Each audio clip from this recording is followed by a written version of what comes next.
കാണിച്ചു തരാമെന്ന് പറഞ്ഞു. അപ്പോൾ പെട്ടെന്ന് റെഡി ആവാനായിട്ട് പറഞ്ഞു. അപ്പോൾ റെഡി ആവാണ്. ഞാൻ മോയ്സ്ചറൈസിങ് ക്രീം ഇട്ടു, പിന്നെ CC ക്രീം ബ്രോൺസ് ഇട്ടു. അത് കഴിഞ്ഞ് ഇതേ കണ്ണെഴുതി കഴിഞ്ഞിട്ട് ഇതേ ഐ ഷാഡോ ഇത്തിരി എടുത്തിട്ട് ഇടാണ്. അപ്പോൾ ഐ ഷാഡോയുടെ ബ്ലാക്ക് കളർ എടുത്ത് കണ്ണിൻ്റെ പൊളയിൽ ഇട്ടിട്ടുണ്ടെങ്കിൽ അത് കണ്ണെഴുതിയ പോലെ തന്നെ ഇരിക്കും.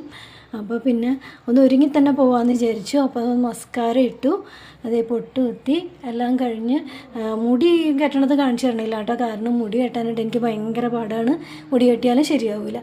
അപ്പോൾ അതുകൊണ്ട് മുടിയൊക്കെ കെട്ടി റെഡിയായി കഴിഞ്ഞു. ഞങ്ങൾ ഇറങ്ങുകയാണ്. അപ്പം അനിച്ചേട്ടൻ വണ്ടി പുറത്തേക്ക് ഇടാനായിട്ട് ഇറങ്ങുകയാണ്. തിയേറ്ററിൽ സിനിമ കഴിഞ്ഞ് ഞങ്ങൾ പുറത്തിറങ്ങി കേട്ടോ. അപ്പോൾ ഞങ്ങൾ ബിരിയാണിയും ഫ്രൈഡ് റൈസും അനിച്ചേട്ടന് വെള്ളയപ്പവും ബീഫ് കറിയും എല്ലാമാണ് മേടിച്ചത്. അപ്പോൾ ഞങ്ങളെല്ലാം ഭക്ഷണം കഴിഞ്ഞ് ഞങ്ങളത് പുറത്തേക്ക് ഇറങ്ങി ഞങ്ങൾ തിരിച്ച് വീട്ടിലേക്ക് പോരാണ് കേട്ടോ. അപ്പോൾ വീഡിയോ ഇഷ്ടമായാൽ ലൈക്ക് ചെയ്യണം കേട്ടോ.